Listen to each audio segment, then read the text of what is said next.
اللہ تعالیٰ جل شانہ قیامت کے دن ہمارے وجود دوبارہ اٹھائے گا اور اپنے حضور بندوں کو کھڑا کرے گا اور ان سے سوال پوچھے گا۔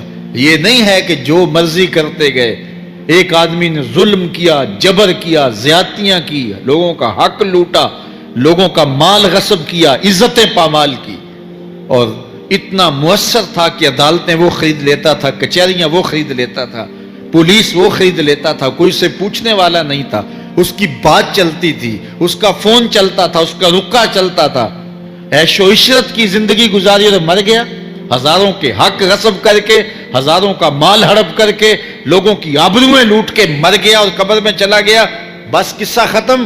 اب نہ وہ اٹھے گا نہ اس سے حساب لیا جائے گا، تو پھر انصاف کہاں گیا؟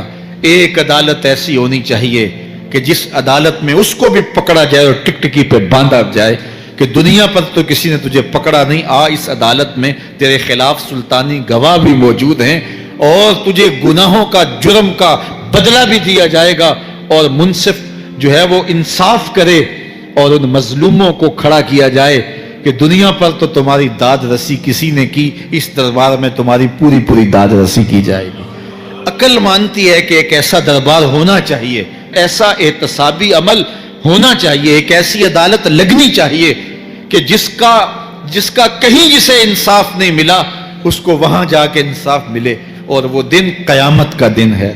اس کا یقین زندگی میں نظم پیدا کر دیتا ہے اور تھر تھر بدن کانپتا ہے کہ آج اگر ہم مؤثر بھی ہو جائیں اور کسی کے سامنے جواب دے نہ ہوں، لیکن ایک عدالت تو ہے جہاں ہم نے جواب دہ ہونا ہے اور اپنے ایک ایک عمل کا حساب دینا ہے۔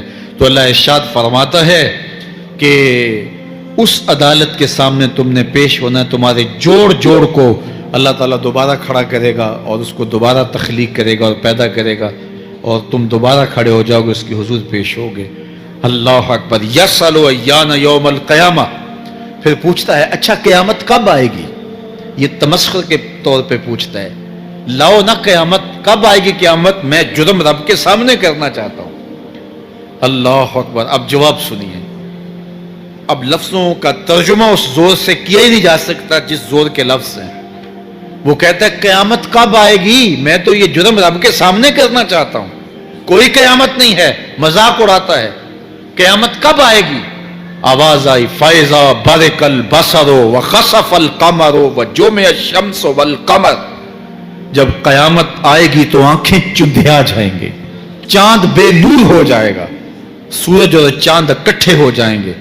یقول الانسان یومئذ این المفر، آج جو کہتا ہے کہاں ہے قیامت، اس دن بھاگتا پھرے گا، کوئی پناہ گاہ ہو بتاؤ، کوئی ہے ٹھکانہ چھپنے کا، کوئی پناہ گاہ ہے؟ کلا لا وزر، آواز آئے گی کوئی ٹھکانہ نہیں ہے، آج کوئی ٹھکانہ نہیں ہے۔ الی ربک یومئذ المستقر، اگر ٹھکانہ ہے تو صرف رب کے پاس ہے، انہیں ٹھکانہ ملے گا جو رب کے بندے ہیں اور اس کی دہلیز پہ آنے والے ہیں۔ یُنَبَّأُ الْإِنسَانُ یومئذ بما قدم وأخر، اللہ تعالیٰ اس دن بتا دے گا جو آگے بھیجا اور وہ بھی بتا دے گا جو پیچھے چھوڑا، ایک ایک چیز تشت ازبام ہو جائے گی۔ یوم تبلی السرائر فما لہ من قوت ولا ناصر، اللہ فرماتا سارے راز کھل جائیں گے، جو بند کمروں میں جرم کیے، داد عیش دیتا رہا، وہ بھی کھل جائیں گے، اور پھر کوئی طاقت نہیں ہوگی، کوئی زور نہیں ہوگا، کوئی زر نہیں ہوگا جو اس کو بے نقاب ہونے سے بچا سکے۔ اے داور حشر میرا نامہ اعمال نہ پوچھ، اس میں کئی پردہ نشینوں کے بھی نام آتے ہیں۔ تو وہ کتنا سخت دن ہوگا۔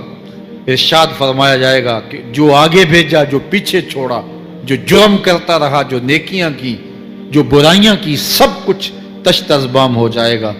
بل الانسان علی نفسہ بصیرہ، بلکہ آدمی خود اپنے حال پر اچھی طرح خود آگاہ ہے۔ ہم اسے نامہ اعمال کے دفتر دیں گے جہاں سب کچھ لکھا ہوگا۔ قرآن بتاتا جب نامہ اعمال سامنے آئے گا تو وہ بے ساختہ پکار اٹھے گا، ما لہذا الکتاب لا یغادر صغیرۃ ولا کبیرۃ الا احصاها، ہائے اس کتاب کو کیا ہوا، اس نے چھوٹی بڑی کوئی بات نہیں چھوڑی، سب کچھ لکھ دیا۔